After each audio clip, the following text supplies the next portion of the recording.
Hey everyone, welcome into the Sports Phanatic News BPOW NHL Draft live report, which we will also be giving you some MLB updates in just because we are watching some of the games in the background, which right now, of course, is the Marlins game. So whatever questions you could want to ask, whatever's going on, just shoot a question in the corner, bottom corner here and we can answer those questions for you. Um, as we have a funny technical glitch, and Steve turns into the size of Godzilla on the screen, and we have to move you back to where you're supposed to be. I'm still on the Skype thing. I don't see you or Yeah, no, it's on the screen. but it's playing. Yeah, it's playing on the screen. You turned into the size of Godzilla for a second, so I was like, okay, well, we should fix that. But yeah, it is playing. It has a cool thing. Okay, cool. So, anyways,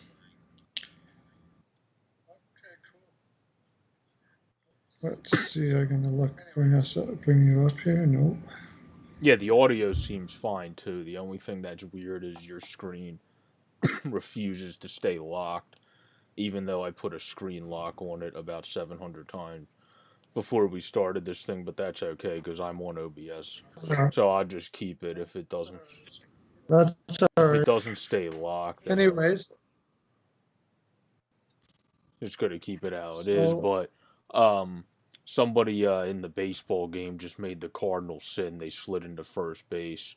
Uh, can't be doing that stuff. That's just dangerous. But no, today's a great day for the sports world. Though we have the NHL draft, which is in October. Weird, but fun.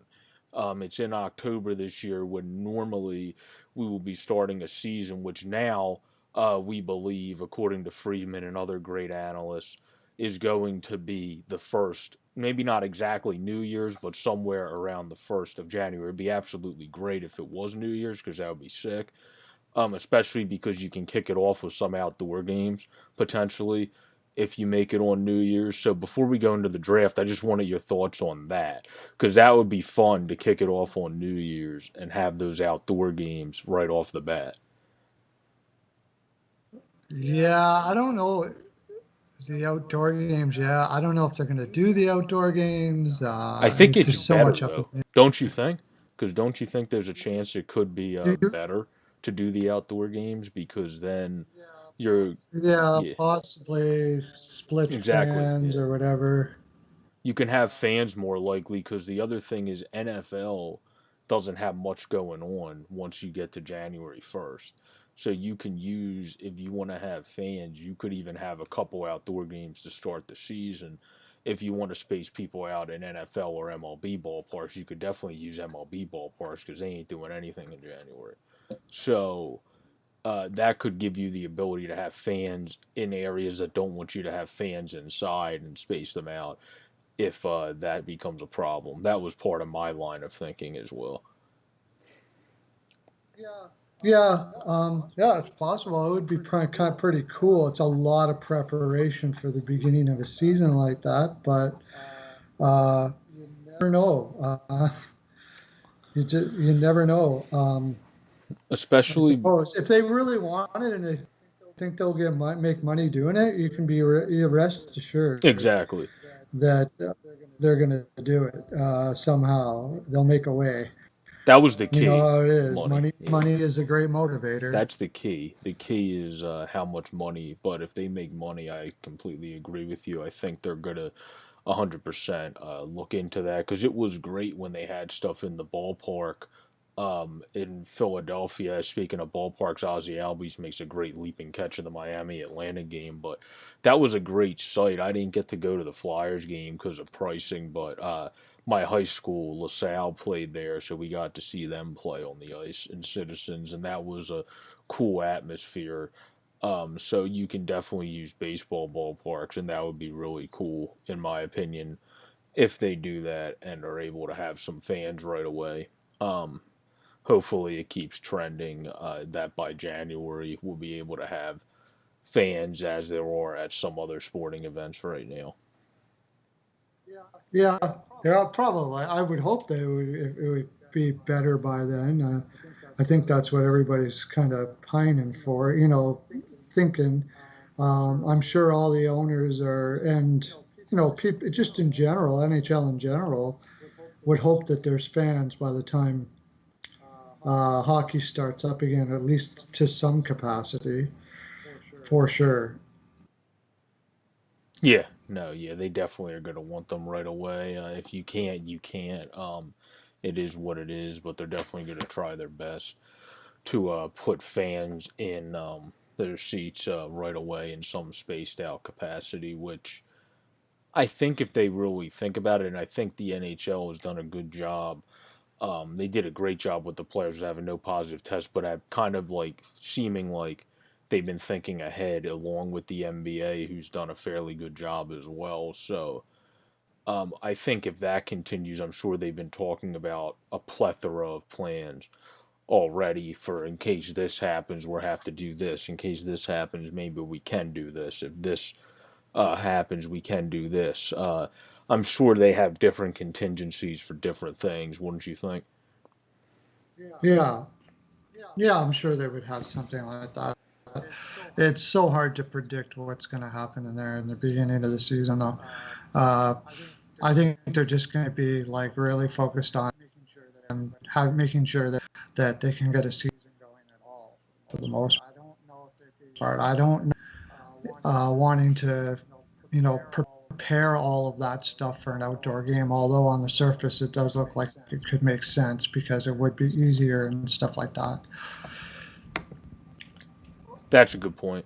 Yeah, but tonight, like we said, we got the NHL draft, which unfortunately for us Flyers fans has the New York Rangers having the first overall pick and the New Jersey Devils having a ton of picks. So that's not gonna make us all feel the most warm and fuzzy inside.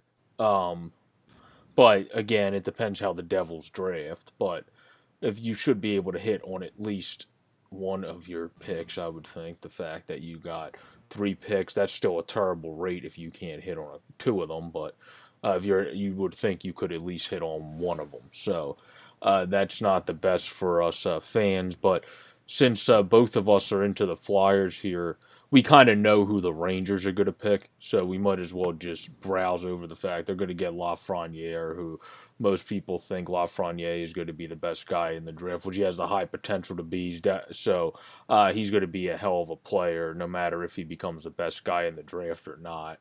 He's definitely going to be a hell of a player. So instead of talking about the obvious, since the Devils have three people, you would think they would go for at seven. Who do you think those two people would be? I guess the best thing to do is just kind of run down real quick who likely will be picked by each one. I think LA is making it difficult for anybody to know who they want between Byfield and Stutzla, mostly because I think they're trying to uh, prod Ottawa into moving up one and giving them like they've got 3 second-round picks, giving them a second and moving up to make sure they get their guy. That's assuming that and I hear their guy is Stutzla. So with that third pick. Now LA is sort of saying that, oh, we like Stutzla. I don't know. I don't know. Right? So just to try to get them to move up and make that play anyways, especially if LA's happy with either. So they're going to take Byfield though. Ottawa then will take Stutzla. Then where the draft really gets interesting is Detroit. Uh, Yeah, I agree. for the for the longest time, the it was Cole Perfetti, Cole Perfetti, Cole Perfetti, Cole Perfetti. That's what it was. He's from Saginaw, which is sort of the area. I guess there's some connection there. He's got a high IQ as far as hockey is concerned, and players with a high IQ like that, Eisenman likes him. So he may not be the better skater than, say, like a Rossi or, uh, and then there's also Drysdale, and Lucas Raymond. I mean, that's big. Uh, I don't know. They could be saying they like Rossi now because they've gone and saw Rossi like 4 times. Um, they could be saying they're like Rossi now for the same sort of thing to kind of hope that the next pick, Ottawa, really wants Rossi really bad, and they do the same thing that LA did, right? And they just really want Perfetti, and they doubt very much Ottawa is going to take Perfetti in that spot. So my inkling is that they're going to go with a guy that has always been their guy, and that's Cole Perfetti. Now, if it's me, and I didn't mention this already, I'd be taking Askarov, but whatever. 5 pick then would go to Ottawa. I think Ottawa's taken Askarov there, so they're trying to play games with Ottawa, and they're not even playing games with their guy. Uh, so then we got Anaheim, who everybody thinks they're going to take a defenseman. Uh, but I have a feeling, yeah, I have a feeling if Rossi's there, they're going to take him, even though it's not a position of need. I think he'd be the best player. So that would leave New Jersey at 7. And although they need D, I think in this spot, they're going to take the best scorer available, and that would be Holtz. Yeah, I think if Rossi falls to them, they're going to pick Rossi. I agree. If Rossi doesn't fall to them, I would say Holtz would be a guy that they could go after. I do think if Drysdale does fall to them, though, he would be my second guy with Rossi if he falls to them because a good with the right-handed defenseman with the potential and caliber of a player he has a chance to be don't come around every season. So he's a guy that they might pounce on since they do still need some more defense there. He's a player that is a smart player with definitely top tier ability to play in the top four once he makes the league fairly quickly and log a lot of minutes during his career. So he's a guy I think they could go after too. But if Rossi doesn't fall to them, Holtz is definitely a very good guy. And then if in your thing Raymond would also fall to them in that equation, that's another name that could be a potential guy for them as well, since both of them in your equation would have both of them fall to them. So that's another potential guy, I would say.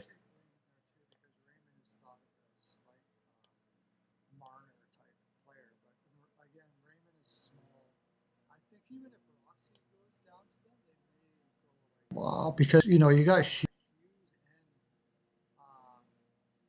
and name He sure? Yeah. Heischer. Yeah, Hughes and Heischer both. Where's Ross?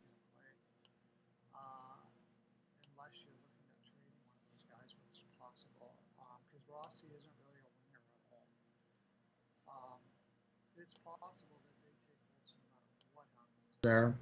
Um, Yeah, Raymond's also a winger though too. That's why I threw out him because you could definitely take Raymond. him. And then if you want a defenseman, in my opinion, they would take Drysdale if they're going to pick a They may go defenseman. with So that's why, Drysdale there. Yeah. yeah, that's why I said him because if they do Yeah. that, they're probably not going to pick someone they've been rumored to pick in later in one of their latter picks, which is Goulet if he falls to their latter pick. Because why would you pick two? I mean, maybe they will, but I don't think they'll do that if they pick Yeah. It's Drysdale. quite possible Anaheim takes Drysdale in that spot That's as well, yeah. At six, as well. yeah, that's a good point too.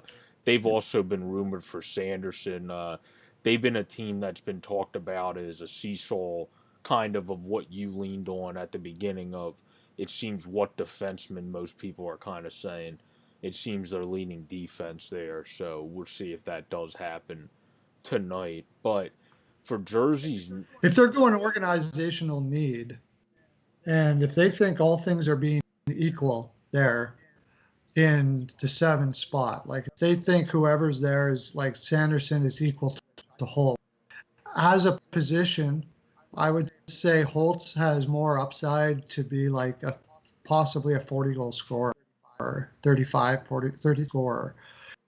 Sanderson's probably like a Morrissey type defenseman, top end, which is great, but 35, 40 goal scorer, they got to find somebody to pass to.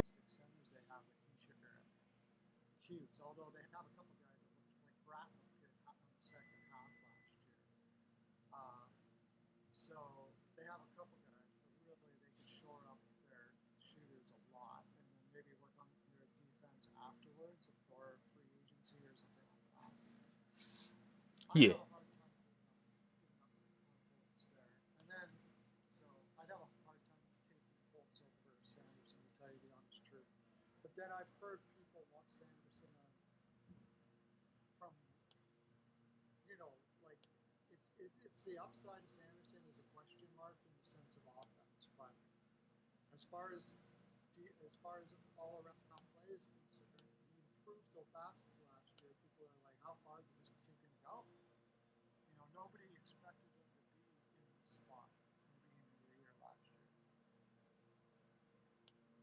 That's a good point. I also think there's been a couple guys I've kind of saw that they've been interested in from reading stuff because they have the 18th, 20th picks. So they got picks they could take risks.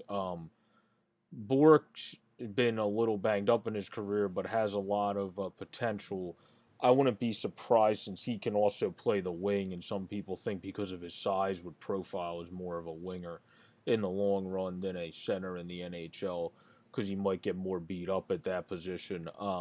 He's a very smart and creative player, but he's a tough player even though undersized. He plays a bit bigger. I wouldn't be shocked if one of the picks in the middle of the round, well, not really in the middle, but at 18 or 20, they kind of commit to someone that's a little bit more of a risk just because you have 3 picks. And if that guy pans out, you have if you get a guy like Holtz, like you said, who everybody thinks is going to pan out, with a guy like Bork who does, and then you still have the 20th pick, you're sitting pretty there. So I wouldn't be surprised if they take a risk on somebody. If Lundell falls all the way down there, I wouldn't be surprised if they're the team to take a risk on someone like him either because the depth. Yeah, I I don't think think he will Lundell's either. going to fall. But if anybody like that does, I wouldn't be shocked. Other than them, with their second pick at 18, someone they've been rumored to go after a lot is a Gunler because of his shot, and they know they need a little bit more scoring, and he's one of the fastest guys up the ice, and he has a heck of a shot. So he's a guy that I could see them going for if he's at that pick.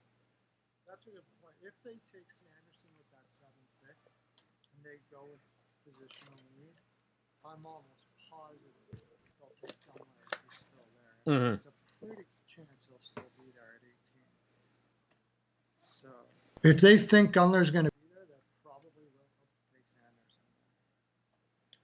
I agree, and then also they could get away with a pick that a lot of people like. He's gonna take a bit to fully develop, but people think he's a very good player to really develop. He gets to all the areas and plays bigger than his 6 foot size too. Is Connor Zare, who plays a very good high tempo game. So I wouldn't be shocked if the Devils, who have other guys that are able to move the up the ice a bit too, look at someone like him if Gunler's unfortunately taken for them. So yeah, that would be their I, fallback I, option, I I think. suppose I could I see think that that. could be their fallback option, is what I'm saying. If not, their other fallback option might be Maverick Bjork if he's still there, who I mentioned prior.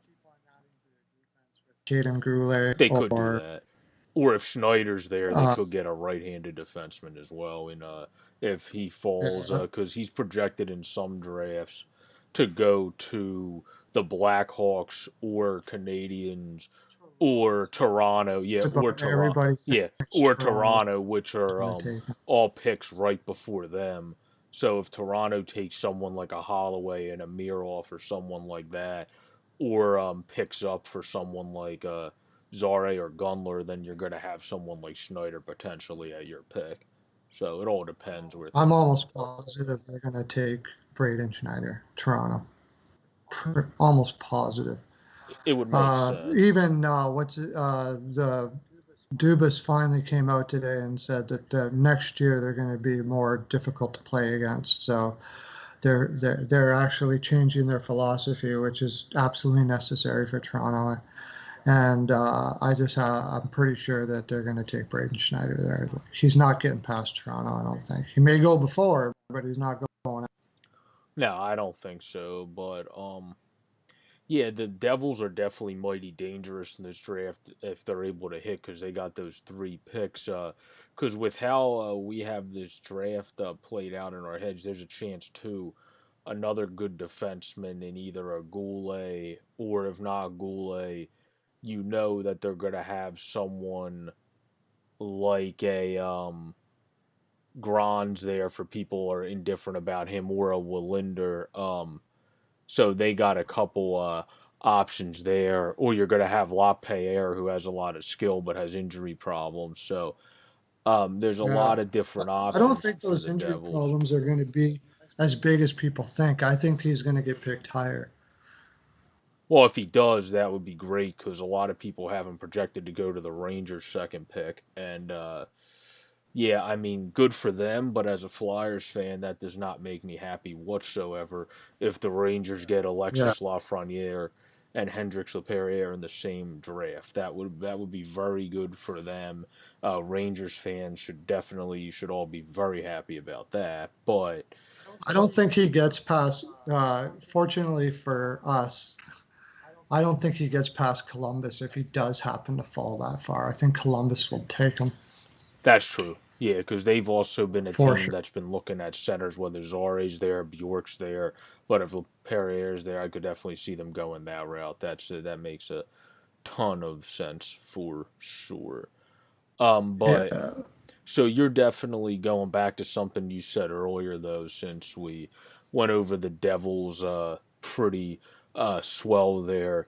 You definitely think Byfield's going to the Kings now? You think that's basically locked in, or do you think there's still a chance they look at I think they're Stutzla? playing around with Stutzla to get another pick, but I think they love their big centers there. I mean, and yeah, they do have a couple centers coming up that are fantastic, or not just coming up. They have Velarde and Turcotte, I believe. Um, but Velarde can play the wing, and then uh, they have Kopitar, so you got one hell of a top three center there. I don't know. It's possible. Stutzla is his position is center, but he played wing against men, so it's hard to say where he's going to best fit in the NHL because he's like 5'11", 165. Remember, Yeah, for the same reason you were talking earlier about some of the about Robbins in the second round, that he may not project as a centerman because of his size. Stutzla could very well be that. yeah, yeah, That's why there's enough question mark for need. Stutzla's probably the pick for them, but I just don't think they'll ever give up a 6'4". They'll ever give up 6 foot center that looks like he can put up 60 points in the league. I just don't think yeah. they'll ever give that up, no matter what. I completely agree. Another guy though that fits into that category of players you mentioned that are listed centers but have a little bit of a lesser degree in size is a great two-way is Brendan Brinson because he's only 5'11", has been an over points per game guy. Well, he dominated with St. Marie. He had 101 points in like mid 50 games, but the kid's a good player with a lot of skill. Also, again, is one of the highest IQ. He's projected to go somewhere in the 20s. I could easily see him because in the 20s too we got a lot of teams again that have a couple picks overall in the draft. I would not be surprised because they just need help where they can get. If Ottawa uses one of their other picks on him, or if Anaheim uses their other pick on him, or if he somehow falls down to Vegas at 29 instead of picking some of the forwards they're rumored to pick. I don't think Brinson's going to fall that far because of his skill. They could get him there. He's just another guy that fits into that category of someone that played center but's likely to play left wing in the NHL just because of his size, but he's probably going to do it very, very well. And a guy that the Flyers are projected to pick that's similar to that is Jakob Perreault, who played some center overseas. So Brinson's another guy that I think could be potential to Philadelphia at 23 also if he's there because he's similar to someone like Perreault, who they've been rumored to get, and someone like Paterka, who I wrote about that we've been rumored to look at too, who's also 5'10", and Raquel, who we've been rumored to look at, who's 6 foot. So all those guys kind of fall into the same category. So all those guys could go 23 to the Flyers as well, and then one of them will probably go to Colorado because I think they're going to look for more skill, good high IQ, skilled player again, and most likely hit on them because they're Colorado. So. If if Lucas Reichel is there for Colorado, he Mm. doesn't Lucas Reichel just scream Colorado, Yeah. just screams Colorado. Oh, he's 100% going to them if he's still there. He's a guy that they know with the skill set they have with all the players on their team, he's just going to fit in so well. Because I remember when I read his thing for scouting, he's a guy that everybody said reads the flow of his line mates and like adjusts to who he's playing with the best of them and all that type of stuff. And those are exactly the type of players Colorado wants because they tend to move sometimes their guys up and down the lines. So if you're able to be a player that's great at adjusting, you're basically a top dog that Colorado's looking for. Yeah, they like the two-way people, especially in where they draft. Sakic's philosophy is simple. I'm going to take the guy that plays both ends the best, and work on their offense. And if their offense doesn't happen, at least I already know I have a guy that can play in my lower lines, which makes a lot of sense, right? Uh, the guy that you mentioned earlier that I think could go in off right could go way off the board here in several plays. Like I don't know who it would be, but who would go off the board to grab him? Possibly New Jersey. Not Chicago because they're looking more offense, but it is Ian Vollander. I think a guy that can move and skate like he does is probably 4 years away. Uh, but his pack, like the overall package already, although raw, has all the tools to be a fantastic defenseman in the NHL. Yeah, no, that is entirely true, and we talked about him before we got on earlier today. I mean, when you have that size with that momentum and you're skating with the puck moving ability, kind of the simple play too, if you're able to get back on defense and just use your skill and smarts to be good on offense. That's some skill, and that size combined with that skill is not something you see every day. I'm 100% behind that. I think he's a guy that can go about anywhere, and I think he's a guy that the Ducks also would definitely look at if somehow he falls to their latter pick. I think he's almost set in stone to potentially go to Anaheim with wanting to add a great defenseman there if he somehow falls to their pick at the end Yeah. of the first round there. A team that I also see him potentially going with if they want to keep stacking up their defense with Lave coming in is potentially Washington if he falls to them. But a team I obviously, Well, Washington yeah, would take for yeah, sure. Yeah. and then a team that I obviously want to take him if he's there at 23 would be the Philadelphia Flyers because he's going to take a bit to develop. But we're pretty Yeah. good track record wise with defensemen in Philadelphia. So I would just like to see Yep. us and what we can do with him and developing him. I think it'll work out. We've done very good with the Swedish league. So I think he's a pretty good pick for us. Yeah, the more I think about it, we've did some lives. Everybody check it out, by the way. Everybody being just the two of us at the moment, but whoever's watching this went there. Uh, we did some Philadelphia Flyers directed prospect preview, not prospect,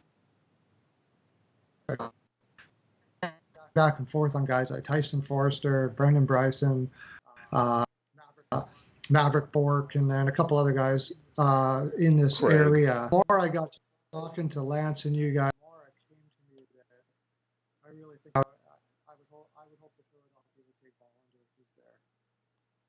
Yeah. Now, if you take a forward, though, I'm not going to be mad because there's a lot of guys I like with. The thing is, a lot of them are smaller, so you're going to want guys, but some of them, like Craig's another guy. Ridley has a lot of quickness and skill to his game that's projected ladder first to second, but I could see him going higher because he showed good progression throughout. I mean, this year he was more than a points per game guy, and he keeps growing. So I think there's a chance there that you could see someone like Ridley Craig go a little bit higher than where he's projected as well. Because we have a lot of these guys that usually fall because of their size, but there's just so many guys this year that are from that like 5'10" to 6 foot 6'1" status. Not all of them are going to fall. So it's going to be interesting which ones do fall when you're able to steal later in the first or early in the second, and which ones get picked earlier. Because there's a lot of guys in that category. Like Montreal wants to get bigger and have skill, stuff like bigger guys with skill. I could see them going off the board for a Brandon Bryson or something like that, or Tyson Forster, somebody like that. Although probably if he's still there, I think Montreal may lean towards Dawson Mercer. They also could reach for Gunler too. They like their European players because Europeans generally like Montreal a lot. If Holloway's still there too, if he somehow drops to 16, if he could drop to 16 for them, he would be another guy that they could potentially go after as well. Um, Who's that? Dylan Holloway. Holloway, maybe, yeah, a guy like that possibly. Um, so here's an interesting one. There's a lot of talk. Another guy that's kind of gone up and down everywhere in between. Seth Jarvis, the 5'9", 165 guy that puts up 2 points a game in junior, which usually translates into a point a game player. Where do you think he might go? Um, he's kind of been all over the place. I think he's going to go before the 20th picks. I think he'll go somewhere in the teens, probably. He could go to Florida, so Florida would have him then at 12 right before the teens. But I would say likely somewhere probably in the early to mid teens pick. But if he falls to some people like Chicago, for example, I think will pick him in a heartbeat because his skill throwing them into a lineup with Patrick Kane and guys, if you keep Strome and others, would be a pretty good fit there. But he's going to have to fall that far. Um, I think a team that could pick him is actually if he falls to 14 would be one of your teams as well, the Edmonton Oilers, because you guys want more skill with scoring, pulse, which you know he has a great scoring pulse. He's going to add speed as well, which you guys got very quick skaters and your top players out there in Yamamoto, Draisaitl, and McDavid. So you're going to need people to keep up with them. So his skill, playmaking combined with scoring, I think that's a team that could be high on him. And I could definitely envision if you can sneak peek their draft board, he's probably pretty high on it if he falls down. Yeah, it's it's probably the pick, but man, that's a lot of small guys on the top six. You know, Hey, that's why you just got to yeah, make your bottom yeah. six. You met, That's why you signed Zach Cassian and all that money, because you just got to make your bottom six a bunch of people that can just kick people's behinds, and then you'll be set. It's very skilled top six, yes. skilled with a bunch of physical people in the bottom six. Yeah, I'm trying to put a name on who he might be. Like Jarvis, you know, like sort of like I suppose Goudreau, if he could reach those heights. You know, you think of a guy like Goudreau. Now he plays the opposite wing, I believe. Yeah, Uh, he plays the opposite wing, yeah. But a guy of that skill capacity, I think that would be his high end that he could reach. And if he does, you got imagine Goudreau playing with McDavid and whoever's on the left side.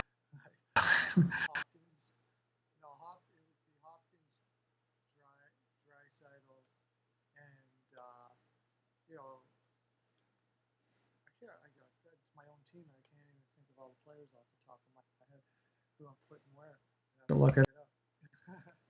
But even just a guy like Goudreau with McDavid, my gosh, crazy skill up there on the top. yeah. Jarvis, because of his size too, I've seen some people say because of his size and hands, has been also Danny Briere has been a name that's been mentioned. Oh yeah, yeah. It would be like McDavid, Jarvis, who let's say like yeah, McDavid, or you, it's a Danny Briere, I guess, and then it would be Hopkins, Draisaitl, and Yamamoto, and then whoever you put on the left side, they'd have to find somebody for the left side there. But you're already looking at a pretty sweet top six right there. Right. Yeah, no, that's entirely true. That's why I think when you have a chance to have that much skill, you're not going to pass it up. So there's always a chance to potentially get those guys. That's more what Now, I was getting at. this one, the mock draft I'm looking at NHL, my NHL, the mock draft has Seth Jarvis going to Florida. Yeah, that's the earliest I Um, see him going to. So that makes some sense to me. I personally, I don't know about you, but I don't see him going in the top 10 because I see Jack Quinn, in my opinion, going before Jarvis and then Jarvis going. But some people see that backwards. go before Jarvis, but I'm not sure that I would take Jack Quinn before Jarvis. I think I would take Jarvis if I was like they got right now. They have Jack Quinn going to Nashville. Yeah, I'm kind of even with those two because Quinn, I think, is blossoming at the right time. Like he really came on this year, so I think he's really going to be a guy too. I just like taking players that really blossomed and came on, and also when you look at their game with Jarvis is like this too, but do all the small things right while also being able to make the bigger plays. So um, that's more why for me they're even, but I've always liked Quinn a tad bit more just because he hasn't had as much ins and outs of lineups either, so that always helps me a little bit. But for me, they're basically even. So if I was a GM and they were both there for me, that would be a tough thing to pick from. But I would think either way, my team's getting a very good player on their hands. So I think Jarvis is a better all-around player. Jack Quinn, apparently, I mean, he's got to get into the spots. I don't know. There's something that kind of worries me that he's not going to be able to get into the spots. Kind of worries me that he's not going to be auto way. In fact, Nashville had a great two-way player, and you know, gave every, you know, was a solid player his career with Smith. Kind of reminds me of that a little bit. Craig Um, Smith, you mean? who's going to be a Yeah. free agent? What's Yeah, that? Craig Smith's going to be a good pickup for somebody that is Yeah. contending, though, because he's made himself a very good locker room and great high end competitor, bottom six Mm-hmm. type guy out there. So,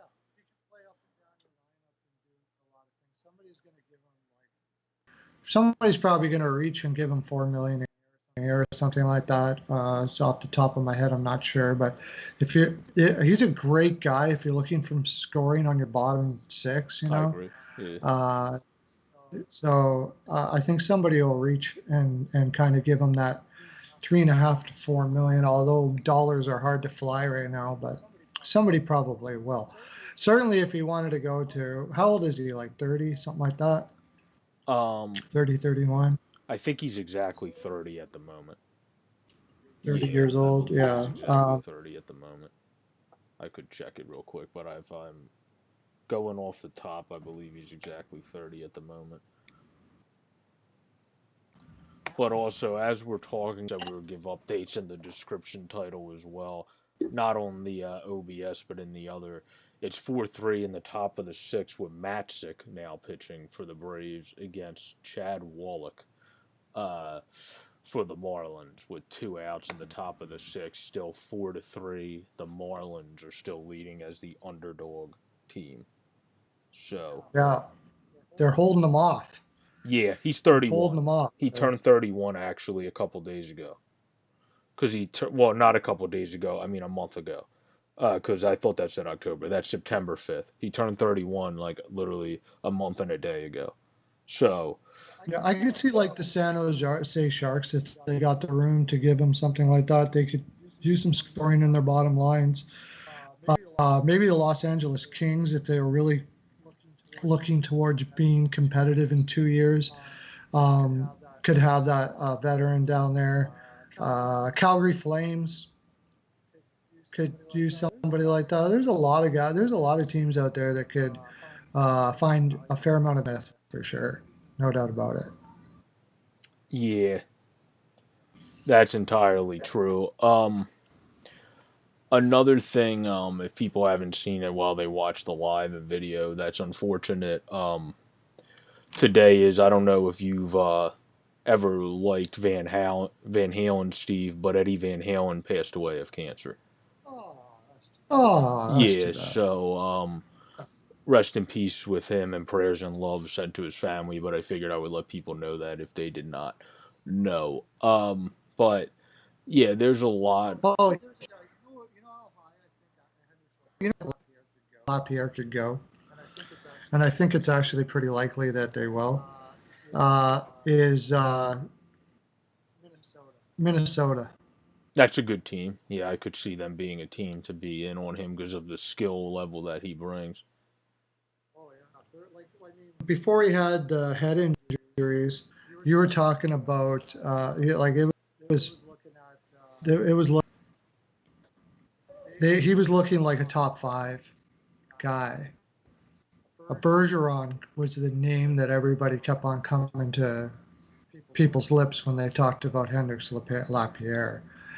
And Billy Guerin would love, love, love a guy like that. And they are so low. Now Lundell could be there. So it could be between they could be the team that takes a chance on Lundell as Yeah, well. you picked one of the two But chance players with a lot of great upside. yeah, because Lundell is just kind of his skating a little bit. Maybe his offensive upside a little bit. We talk about it with Deno, Montreal, sort of kind of guy. That's a good point. Yeah, Philippe Deneau would be a Reach if they want to take the chance. And honestly, as long as my doctors are saying, you know what, give him time to heal. His head's going to looks like it's going to be and something like that. I mean, it's hard not to bite on him there if you're really needing centers badly in the next two, in which they are like terribly, terribly. They need centers so bad. Eck and what Erickson Eck, he's still improving. Now that Stahl is gone, who's going to be there in Minnesota? Like they really don't have anybody. no. That's entirely true. Yeah, they could take a risk. They would be taking a much bigger risk picking someone like that in the top 10. So it would be interesting if that's what's what's on their sites. Lundell's projected more in the top 10 area for people. Perrier's fluctuates, but um, it would be Yeah. interesting if the way the draft's going, they believe they could get one of those guys at say 11 or 12 if they try to trade their pick back for a couple more for later picks or some more at whatever they can get back because of what you said, they could probably still get those players a couple picks back while gaining maybe another later round pick or something like that. So that could be a possibility as well for Minnesota if they have those guys fall to them at 9, so they can pick them where they're more slotted, just in case it doesn't work out. It's not. It looks better, but also it looks better just in general off of scouting books and what people mark people at because you're picking them more where they're slotted. Where if it works out and they become the beast, it's not going to matter where the hell you pick them. But if they just become that solid, like you said, more Denault type player, and other guys pan out below, picking them at 9 could be a little high compared to if you trade down to say 12 or 13 and get other assets, and then you're able to pick one of them there. But it'll be interesting because I agree with something you said earlier when we were talking, which is I doubt there will be any moves when we talk before the podcast until probably the middle picks, like later in the top tens or right after the top tens. So that's probably going to be when you first start seeing some moves made because if both of the Swedes are taken before Buffalo and Rossi's taken, I could see Buffalo looking at guys that they could potentially move back to gain more assets that they want. So there's interesting. That will be the first I pick think I would see. Buffalo actually is going to trade that number 8 pick. Okay, yeah. So Yeah, but I think they're gonna they're gonna be screaming after Lion A. Lion A is apparently available, and I'm sure that uh, what's his name there, the new GM of Kevin Buffalo Adams. that used to play, Kevin Adams, going to be like fumbling with his phone. Like, what have you got so far? Like, here's our number 8. How's that? You take our number 8 for Lion A, and that might do it, depending on who's there. If his value is a little lower, just the number 8 might do it if they're really because you gotta remember Winnipeg's already got 10 too, right? Yeah. And by the way, So the Canadians just traded Max Domi to Columbus. oh nice. Um, for a 2020 third round pick. That's it. Apparently. Oh my gosh, that's all. So that's remember we were talking about Domi and Yeah, the like Montreal I'm surprised. Canadiens, Well, I here it guess is. his cap. The Montreal Canadiens traded forward Max Domi and a 2020 third round pick. Oh, here it is. Sorry, I misspoken. They traded a 2020 third also to the Columbus Blue Jackets in exchange for forward Josh Anderson. So they got more toughness. They're taking a chance on a guy that was injured all Yeah, last year because they want more for toughness on their Domi and team. a third. Uh, And you know what? Josh Anderson wants $5 million a year, even though he was injured all year last yeah, year. over the previous 3 years, Anderson tallied 63 goals and 43 assists in 223 Yeah, games. So he was one of those very good, tough Wilson-esque type players with skill. Domi he totaled 45 goals and 71 assists in 153 games in the past 2 for the Canadians. just wait till Domi gets to work with Tortorella. I just have a feeling that's a match made in heaven right there. He might have had some attitude and stuff like that, but no, I think Tortorella can get the best out of that guy. I think it's very possible here that Montreal just got raped. Seriously, like Josh Anderson, if he comes back from that injury and was the point producer he was, okay, It they got it pretty balances good. But out, yeah, okay. my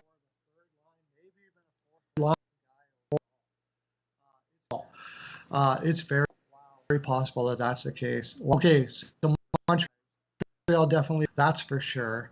So 100%. But with how deep this draft is, acquiring a third is not like acquiring a third in every other draft because this is a yeah, you pretty can get a deep. decent Yeah, play this is there, a pretty deep especially draft. Kekalainen, the freaking genius. That guy is an absolute. He's called the scouting Wayne Gretzky of Europe. Like he is touted as the. He is amazing. Look Yeah. what he did when he did.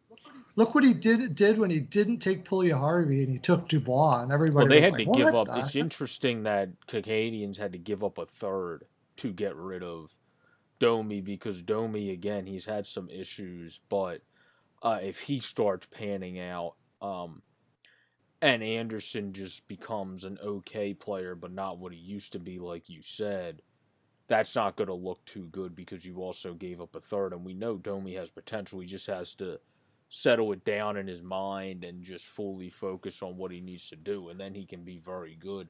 Anderson, we know, has Yeah. already been, like Domi's had some seasons too, but has already been exactly what you want him to be before injury. A tough guy with skill that gets in front of the net, can score. You just need to see how he bounces back. So that's definitely going to be a very interesting to see how that trade works out over time. There are question marks on both sides. I mean, when you're talking about Domi, he was pretty much run out of Arizona. One of the big things about Domi is he refuses to play the wing, and he only wants to play center. So he goes to Montreal. He only wants to play center, and they're like, "We've got Dano. Obviously, they're not moving on from Dano now. Suzuki, Kokaniemi. If you're not going to play wing, there's just there." But it's not only just that. It's the fact he won't play wing. You know what I'm saying? Like it's the attitude that comes with I refuse. Coaches, player, like teams in the league want guys that'll do whatever they're told for the money that they're making, right? Now with Columbus, they he will play center, no doubt about it. And if Tortorella has watched him, he must believe that he is a guy that can play the center position the way he wants it to be played. Be a marriage made in heaven there. And honestly, I hope for Montreal's sake, and I hope for Josh Anderson's sake too. The guy's had some bad injuries. That he comes back and is the player that Yeah, he was before I he got had a injured. But it's just how seldom that happens. Usually, it doesn't work yeah, that I way. had a feeling someone was going to take a chance on him though, because when you have that toughness and ability to hit while being a very solid offensive piece, kind of like a Tom Wilson as player, like I said, that's also stepped up in the playoffs in the past at Yeah. Anderson. Someone's always going to take a chance on him because it seemed like because of his injuries and guys that stepped up and came up and stepped up for Torts out there in Columbus, they were probably going to move on from him. And they found a piece, like you said, that could be a marriage made in heaven that Torts really is able to get his career going in Max Domi and kind of get him fully swirling rather than getting going and then going into a little bit of a ravine and then getting going again. So he can get him fully going. So yeah, this will be interesting. A very interesting trade to follow. That's for sure. But Yeah, go yeah, ahead. that's for sure. That is it's a very interesting trade, and the fact that Kekalainen took Domi, I've got obviously I have nothing but huge respect for that man. Like I really love him as a general manager. I think he's a bloody genius. Basically, we took Dubois like when they did that move where they took Dubois over Puljujärvi. I was already not a Puljujärvi fan. I wanted the Oilers to take Sergachev in that uh, with that pick anyways. But when he took Dubois instead of Puljujärvi, I was like, my inkling was correct because if he didn't take Puljujärvi, then for sure Puljujärvi is not the player that people think he's going to be because he is hardly ever wrong. Yeah, no, that's a very very good point. I completely agree with that. But yeah, that's going to be an interesting trade to follow. It was cool how we got a trade as we were on the live to On the live, talk yeah. about as we were going here. But no, that's a very going to be a very fun and key trade to continue to follow. But I think it's going to be interesting tonight. The first interesting key point to follow in the draft, in my opinion, is going to be because when you read a lot of different mocks, which I think both of us spend a lot of time doing, and a bunch of different scouting stuff while watching a bunch of different stuff we can. Stutzla to Byfield with the Kings is the first battle that seems to be between what people you're looking at.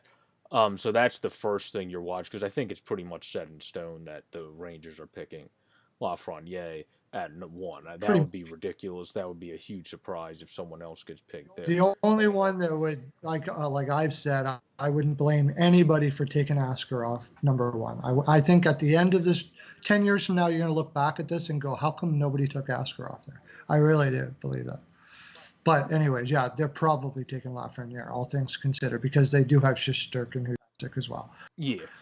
So then the biggest battle then is first the Stutzla and Byfield. That's the most fun thing to watch first in the draft. The next thing would be Yeah. 3 and 5.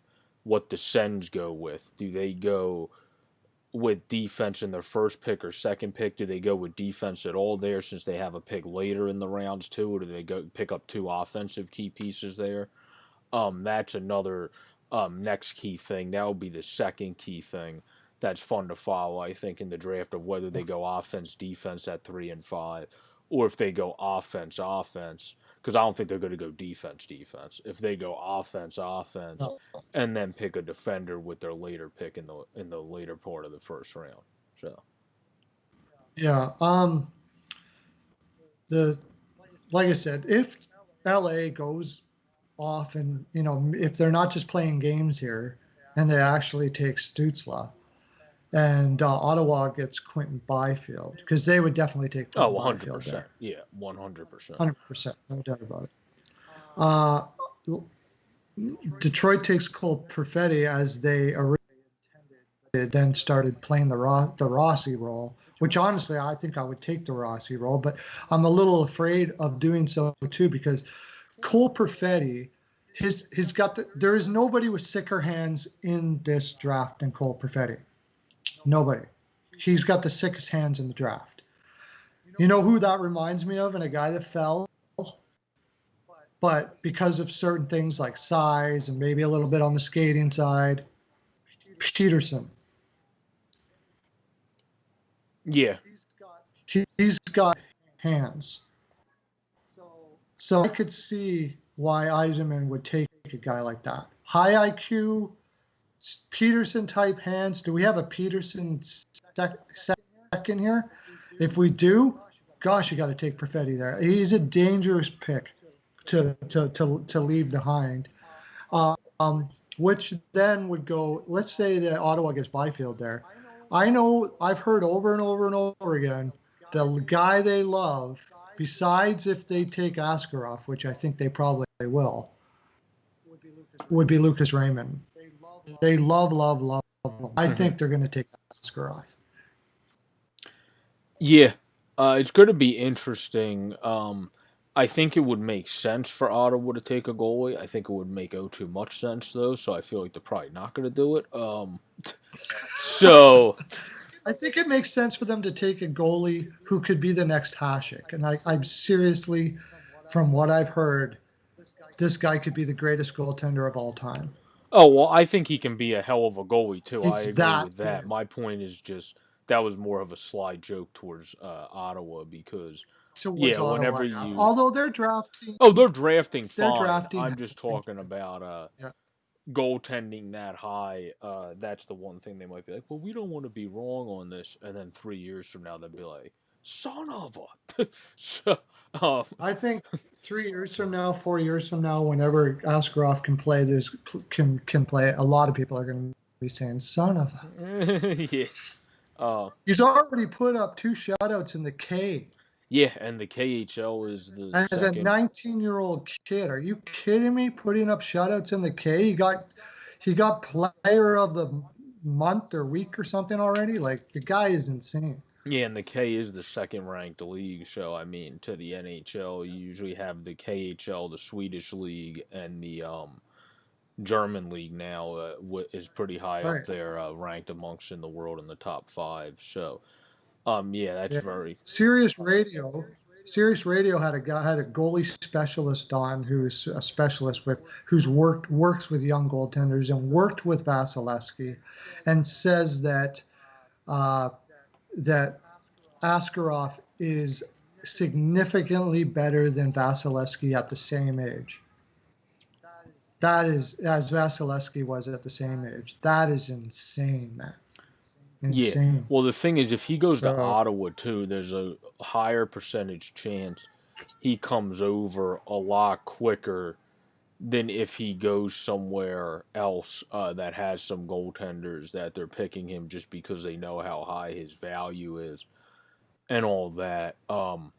So like if he goes to Ottawa, he knows he's going to be the main dog there because they have other goalie prospects, but they don't have anybody that would match him. Where if he goes to somewhere like one of the New York locations, they got yeah. Shesterkin and Shesterkin, so Yeah. they got all their guys there that they don't really need to worry about anything. Yeah. It's going to be It's interesting. why he's less likely to go to New York there, Yeah, it's going to be interesting, but yeah. But what was I going to say? I forgot. So, what was it? Hogberg is Ottawa's guy. He looks like he's going to be a gooder. And they do have a young guy there too, but not nothing like that at that level. And the other thing about Ottawa is they can't spend to the cap with Melnick as their ownership, right? So the only way I think that you're really going to have ever a chance to win a cup, unless you just get pure lucky and not spend to the cap, especially to the level that they don't spend to the cap, is that you're going to have a Dominic Hasek like goaltender get you there, like Buffalo did against Dallas back in. yeah, yeah, that's a good point. You just need a guy to carry you over the top. That's why depending if the Coyotes decide to move on from Ronta to Kemper, if Darcy's available, especially, he's going to be looked at by many teams that need that oomph to carry them a little bit over the top. And he's going to be a guy that has at the age he's at now, and is at 30, a guy that can be that guy that can carry your team, as we saw in Arizona to get them to where they got to. It's just he couldn't carry them Yeah, all the way. That's just not possible. So no, yeah, oh, Kemper's fantastic, but I mean, geez, look at that lineup. Like, yeah, that lineup was poor. That was a poor lineup. Rick Tocchet was brought that team far with a very poor lineup. I mean, you could have made a case for him. However, the the way, like, kind of like what uh, Tortorella did in the Rangers, he made everybody block shots and funneled down towards the goaltender and basically let Kemper be what he can be, the best that he possibly can be, because they were outpossessed almost every game, like outshot all the time. It wasn't.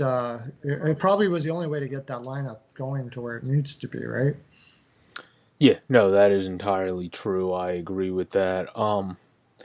One of the kids I usually like to bring up when I mention this draft, though, just because he's also played some in Russia at a really young age, is Amirov, because once he went to play in the under 18, he had 9 points in 7 games. In the international juniors, he had 22 points. So when playing amongst his age, he plays pretty well. In the MHL, he also played very well so far. So he's a guy that's going to get some more time playing amongst men over there. So I think whoever he Yeah, gets to go to, I think they're going to have a steal there as long as they're able to convince him to come over. Because again, in the KHL, you got to be able to guys that have a chance to move from the MHL to the KHL. You have to be able to convince them to take the salaries yeah. you have to take to come to the NHL. So Him like Askarov, which is another reason why Askarov might fall again, is he's already got a contract with the KHL that we've already talked about for 2 years.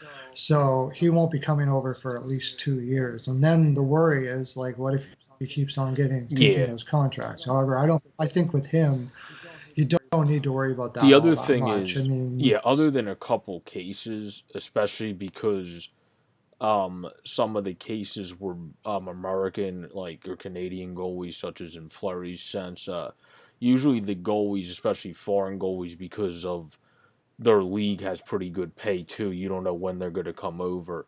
Tend to drop out of the top five, what have you. yeah, That's they why, tend to fall yeah, down. Yeah, because they tend to fall of the down. Well, questionable. Russia, KHL is the only one that really, the Russians are the only ones that really generally fall like that. Because the Swedish leagues and all that, they don't pay all that great. Like when Pulia Harvey left Edmonton, he could have signed a contract for he left like 1.5 million on the table so far already just by going there because he probably got about a 250,000 in Finland. So Oh yeah, because the Finnish league doesn't pay, yeah, entirely very high. But doesn't pay no, that much. but he's supposed to be coming back too. I've been reading, correct?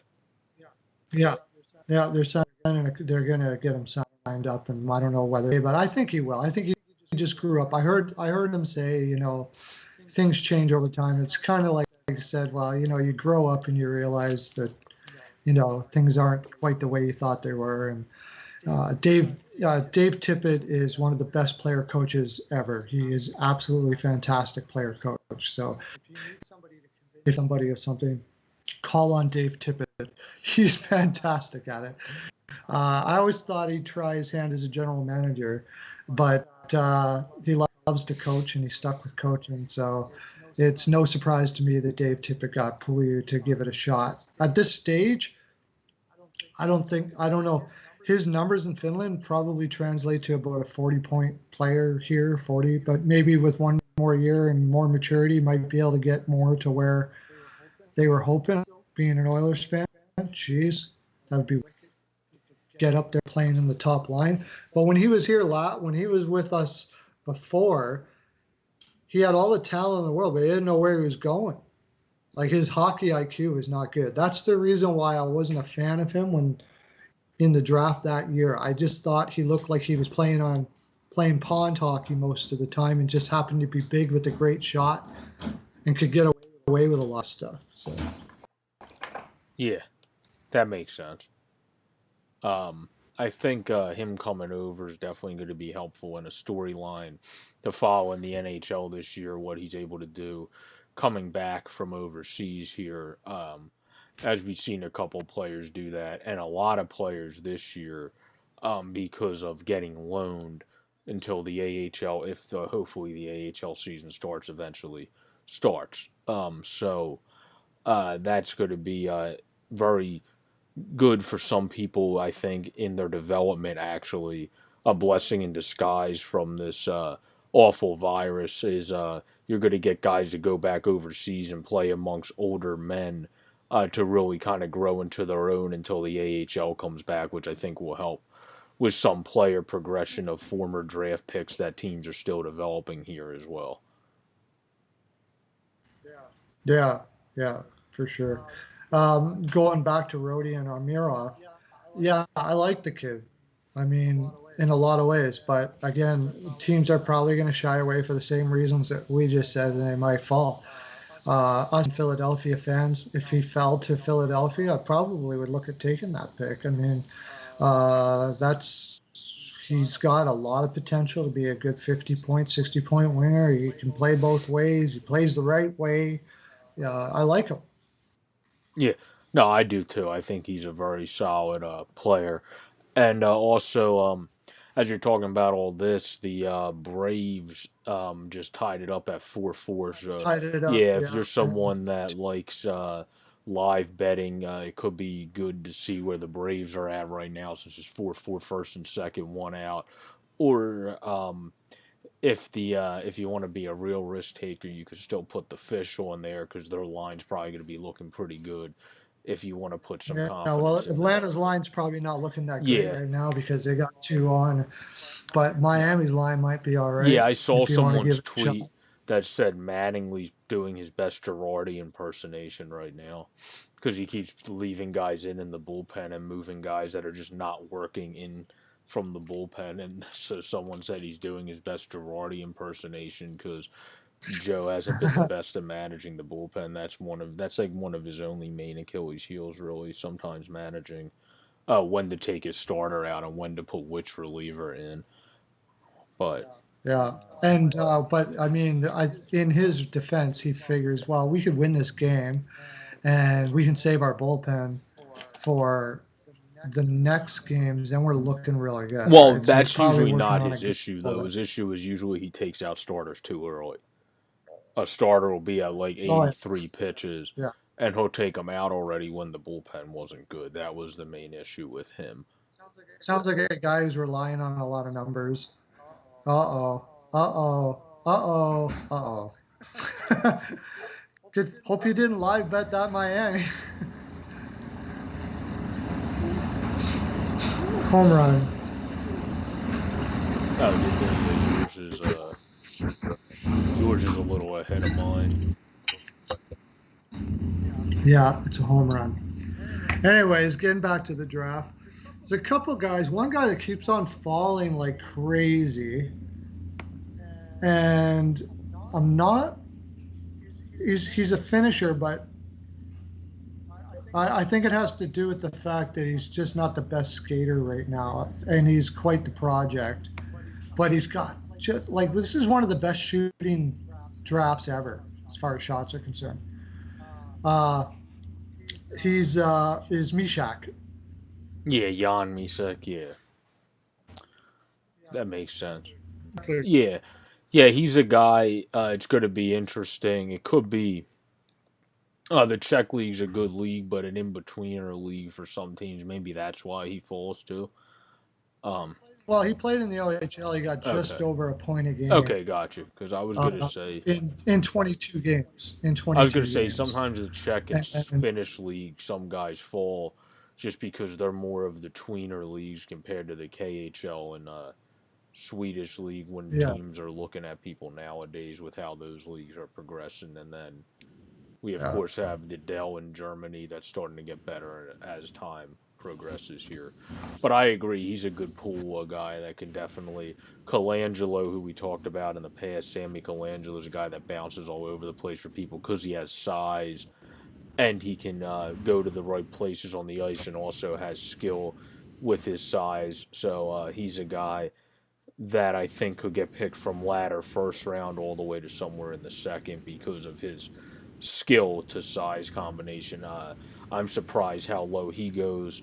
And Barron, because of just the fact that he's going to be a great defenseman, I think is why he drops on people's boards because he's going to be a great defensive defenseman. What I mean by that, like, he's not going to give you the most offensive touted numbers out there, but he'll be a very good defensive defenseman, and that's a guy that if when somebody picks him, they're going to get a good guy. He's probably just going to drop a little bit because he's mainly just defensive focused, and people love to get an offensive mixed with a defenseman,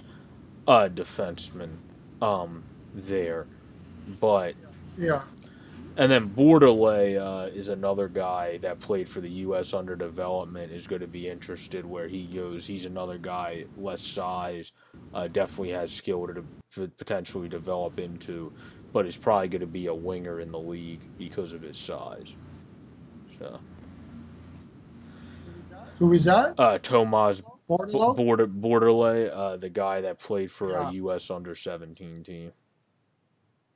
yeah, a guy that we didn't talk about um, that is intriguing because he did put up some decent points for the Vancouver Giants, and he's got that compete is Justin Sordiff. Yeah, Um, he's pretty safe pick when you. yeah, he's a guy that has been rumored all over the place because nobody knows if people are going to go with more potential, it seems, or safety. Where if people are trying to go with more of the surefire picks, or take him, but if they're trying to go with the strike lightning picks, then Sordiff will probably drop a little bit because he's more of a safety pick, not a strike. He could be a safety that also turns into a strike lightning pick, but going into the draft, Yeah, he's a guy that you consider we know this guy's going to be at least a good player. We just don't know if he's going to become the full peak player we think he can become. Yeah, Yeah, we don't know if he's going to be a fourth or a third or yeah. whatever he is, but he's probably going to play another. Um, let's go back here. There's I'm also actually sorry. no, I was gonna say there's also Pitelick, who I talked about in the past from Sault Ste. Marie, who is 6'3". He's been moved around in the draft, but he's definitely has a lot of skill and ability there. And then the two brothers of people, Jean Luc Foudy and Luke Tuck, are guys that people should look out for because they've been rumored all over the place. They're going to take a little bit longer, but one's Liam Foodie's brother, and the other is obviously Alec Tuck's brother. But when they come up, they seem to be guys that are going to at least be solid bottom six guys for you, and then have the potential to definitely be a second liner for you if they can hit their full potential with their speed and skill combinations. So.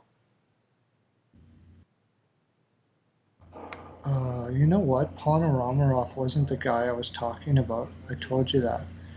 It was Casper Simentaval or something like that.